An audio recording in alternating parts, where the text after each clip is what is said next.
Haleluya, shalom Bapak Ibu Saudara yang saya kasihi. Kita akan lanjut membahas tentang Kingdom Transformation. Minggu lalu kita sudah belajar tentang bagaimana saudaraku Roh Kudus akan saudara memimpin kita. Ya, lewat kita membaca firman Tuhan saudara, maka kita akan mengalami pelayanan roh yang mengubah kita dari dalam semakin serupa dengan Kristus, saudara. Nah, saudara, pada minggu ini kita akan lanjut, ya, yaitu melalui apa, saudaraku, pekerjaan Roh Kudus yang memimpin kita, saudara, dalam praktek disiplin-disiplin rohani, sehingga, saudaraku, kita semakin diubahkan serupa dengan Kristus. Ingat, saudaraku, makanya kita mesti mengandalkan roh kasih karunia itu, Roh Kudus sendiri. Ketika Roh Kudus, saudara, memenuhi hidup kita, Roh Kudus akan menggerakkan kita, saudara, sehingga kita mampu mempraktekkan disiplin-disiplin rohani, bukan secara legalistik, tapi, saudaraku, disiplin rohani itu kita praktekkan dengan pertolongan kasih karunia Tuhan. Ya, makanya, saudara, kita tiap hari harus dipenuhi dengan Roh Kudus, saudara. Nah, saya mau dorong saudara semua, mari saudara, dari kita bangun pagi, saudara. Ya, ketika kita bangun pagi, kita berkata, "Selamat pagi Tuhan Yesus." Lalu kita jangan lupa, saudara, kita diperhadapkan dengan apakah kita mau dipimpin oleh roh atau kita akan dipimpin oleh daging kita. Ingat loh, saudara. Ketika kita tidak dipimpin oleh roh, kita diam-diam saja, kita pasti akan dipimpin oleh daging kita. Dan ingat, orang yang dipimpin oleh daging, saudara, dia akan digerakkan akhirnya melakukan perbuatan-perbuatan daging. Apa itu perbuatan-perbuatan daging, saudaraku? Ya, itu adalah perbuatan-perbuatan seperti percabulan, kenajisan, hawa nafsu, penyembahan berhala, sihir, ya, perpecahan, perselisihan, ya, dan berbagai jenis, saudaraku, konflik, ya. Nah, itu akan terjadi dalam hidup kita secara otomatis. Kenapa, saudaraku? Karena ya, ketika kita tidak dipimpin oleh Roh Kudus, saudara, kita akan digerakkan oleh keinginan daging yang akan, saudara, berakhir dengan kita melakukan perbuatan-perbuatan daging. Nah, perbuatan-perbuatan daging ini adalah sebuah kekuatan yang kita nggak bisa lawan dengan kekuatan kita sendiri, saudara. Karena ini disebut sebagai hukum, ya, dosa dan maut. Ini kayak hukum gravitasi, saudara, yang selalu tarik kita ke bawah untuk kita, saudaraku, berbuat dosa. Ya, makanya kalau orang digerakkan, saudaraku, oleh keinginan dagingnya, maka dia pasti akan, saudaraku, jatuh ke dalam dosa.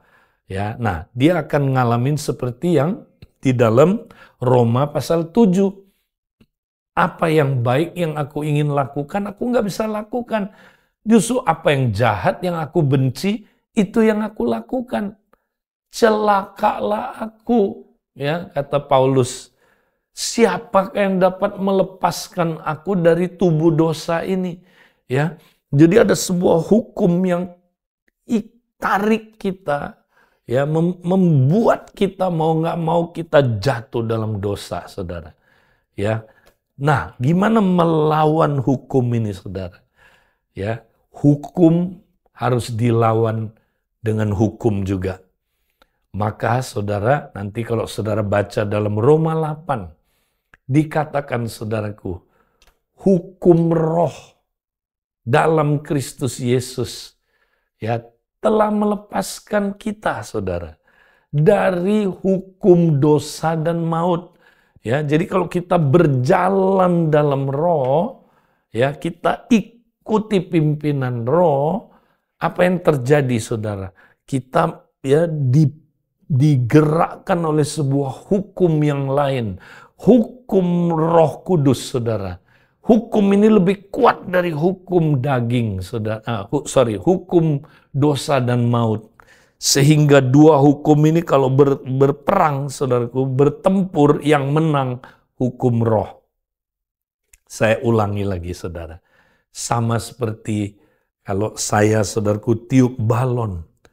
Ya, kemudian balon itu, saudara, saya lepas. Apa yang terjadi pada balon itu? Dia akan jatuh ke bawah, saudara. Kenapa? Karena dia ditarik oleh hukum gravitasi. Ya, hukum ini kuat sekali, bekerja konstan di mana aja, kapan aja, terhadap benda apa aja, dia kerjanya konstan. Itu namanya hukum. Nah, untuk mengalahkan, saudaraku, hukum gravitasi ini, yang membuat balon itu tidak jatuh ke bawah tapi bisa naik, caranya gimana, saudara? Ganti gasnya. Dibuang gas tadi, diganti dengan gas helium. Gas ringan. Ketika diganti dengan gas ringan, saudara, ada hukum lain yang bekerja lebih kuat dari hukum gravitasi. Hukum yang membuat balon ini, saudaraku, ya, ke atas. Tenaga ke atasnya lebih kuat dari tenaga ke bawahnya, saudara. Balon ini tidak akan turun, tapi akan naik sama, saudara. Lalu kita mau melawan hukum dosa dan maut, jangan pakai kekuatan kita. Kita pakai apa, saudaraku? Pimpinan Roh Kudus. Kalau kita dipimpin Roh Kudus, berjalan dalam roh, maka kita penuh Roh Kudus, saudaraku. Kayak balon tadi, dia penuh Roh Kudus. Penuh dengan gas helium. Demikian juga kita penuh dengan Roh Kudus, saudara.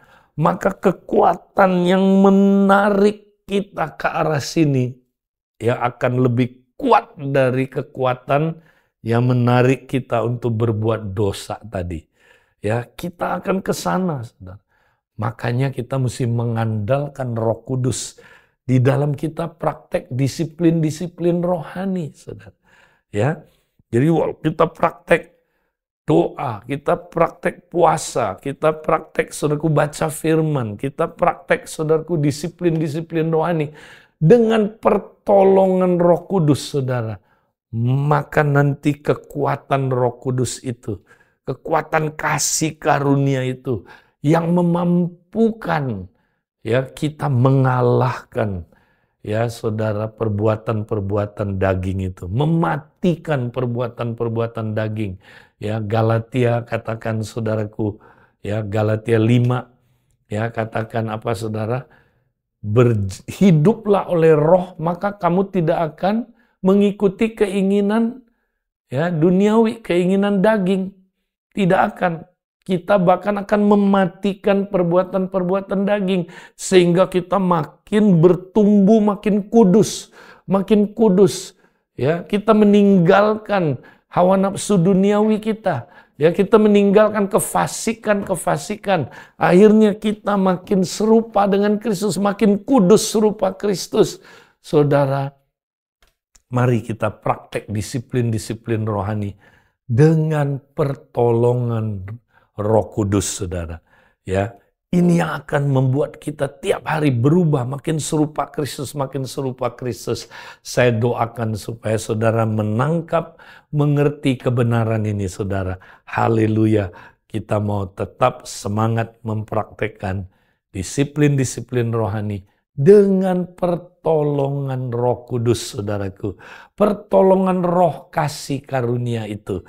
Mari kita jangan berhenti, terus praktekkan semangat, ya praktekkan disiplin-disiplin rohani dengan pertolongan kasih karunia Tuhan.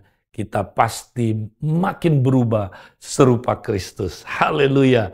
Tuhan berkati kita, saudara.